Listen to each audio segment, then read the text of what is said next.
So I've done most of my laying out now, and happy with it for the most part.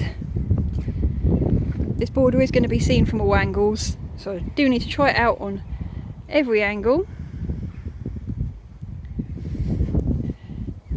So I'm going to start planting some of the key plants where I know I definitely want them, and then that will give me the scope to adjust the ones where I'm not quite sure where I'm going.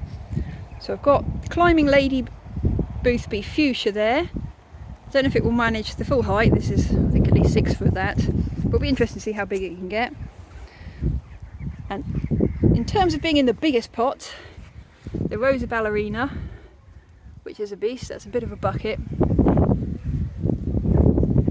So I've dug its hole for it there.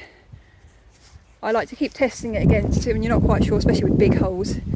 Keep placing the plant back in while it's still in its pot, so you make sure you've definitely got enough space for the root ball. And then I've just got some fertiliser in the bottom of it, so I'll be able to get that in. And then that is going to be the direction I'm going to plant from. I'll start spreading my way out from that, and I might find once things have gone in the ground, because they're a bit, at the moment they're quite high, obviously they're standing up on top of the soil level, I might find there's a bit of adjustment. So rather than going from one end and then starting at another end and hoping you meet in the middle, spread out instead from one end.